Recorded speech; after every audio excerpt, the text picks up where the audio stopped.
Reading I Love You to the Moon and. I love you to the moon and not back. Let's not come back. Let's go by the speed of queer zest and stay up there and get ourselves a little moon cottage, so pretty. Then start a moon garden with lots of moon veggies, so healthy. I mean, I was already moonlighting as an online moonologist most weekends, so this is the immensely logical next step. Are you packing your bags yet? Don't forget your Sailor Moon jean jacket. Let's wear our Sailor Moon jean jackets while twirling in that lighter, queerer moon gravity. Let's love each other so good on the moon. Let's love the moon on the moon.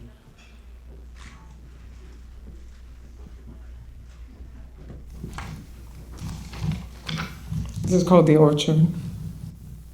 I saw the dog in a dream. Huge, white, bony creature, big as a horse. At first I thought it was a horse. It was feeding on apples, as a horse might, though not with a horse's patience, for it was starving. Its hip bones were empty bowls. The horse wolfed down the apples without breathing, without looking up, the way a dog wolfs down meat, and then it growled, and I saw that the horse was a dog. But the apples were still apples. Windfall from the orchard above the lake. Pitiful place. The few trees there grow black and yellow, and the thin grasses stagger down to the abandoned north field, which floods in winter and then freezes. Blue ground marbled with red and white, like a slab of meat. And when the far deer cross over it, and the birds cross over it, it is as if the memories held within the meat were rising from it, or it is like flies crawling.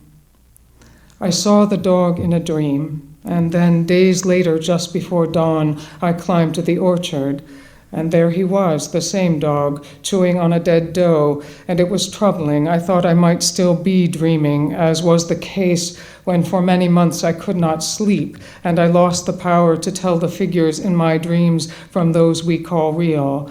I thought the scene might have been staged for me by my mind, or by someone who could read my mind, someone who was having a good laugh at my expense, or testing me in some way I could not understand. Beneath the black and yellow trees, the dog's skin seemed abnormally white, and the blood on his broad muzzle shone like wet paint.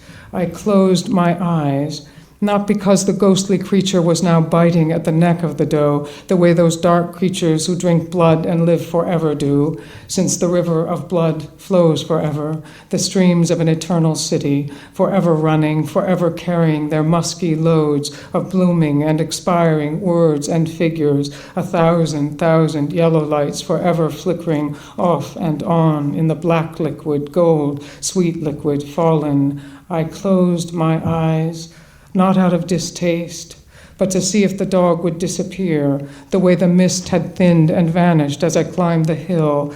But the dog was still there when I opened them, staring straight at me. He lifted his large paw, placed it on the doe's chest, and started to rip at her belly. There was the sound of cloth tearing. And what did I do? I picked up an apple. I wanted to see if the dog, when the apple struck his side and he fell, would rise in a second form and then a third, as dream figures do, dog to horse to man.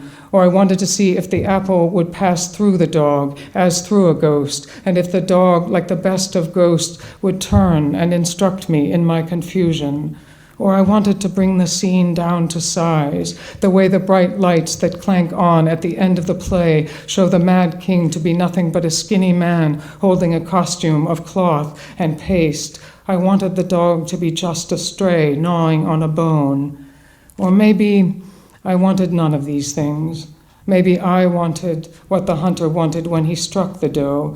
Maybe I wanted a piece of the dog's feasting, the way the hunter wanted a piece of the doe's improbable swiftness. The gun fires, the smell of burnt powder sprays up, a knotted string of birds unspools across the white sky, and deep in running blood the hunter thrust his hands. I wanted something, but I did not throw the apple. It was a small fruit, the size of a child's hand, black and yellow, riddled with worms and misshapen. I put my teeth to it. I took a bite. Chill flesh, rank. The dog kept feeding. I was not bothered by the blood. The last of the red leaves scudded about me, and a few drops fell from the dark sky. There is blood everywhere. The trees shed it, the sky. There is no end, and isn't it pretty, we say? Isn't it pretty? Amn't I? Isn't the starving dog? Isn't the doe even half eaten? She gave her body to the dog. The fallen body looked so heavy. It looked as if it weighed 10,000 pounds, more than the lake or the frozen field.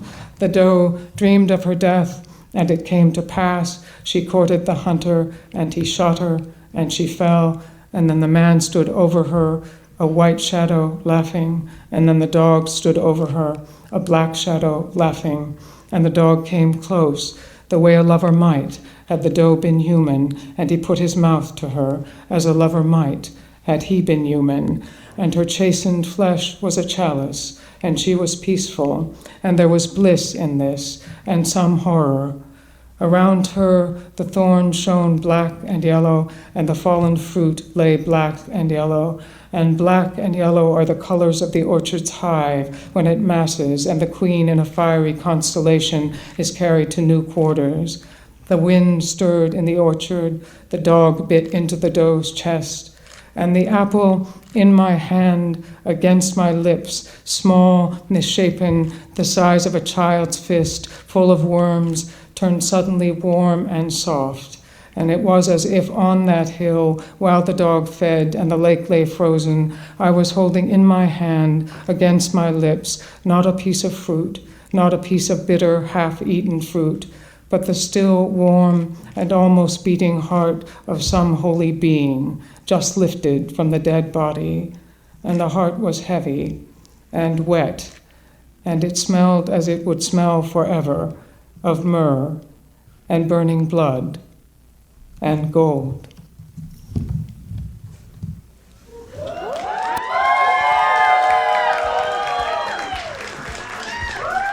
Give it up for Untitled Queen!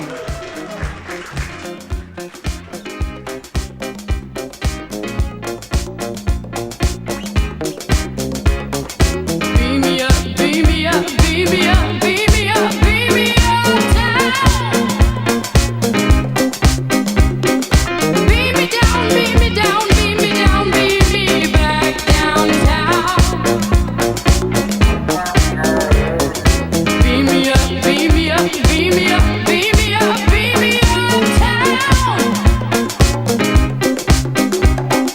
Beam me down, beam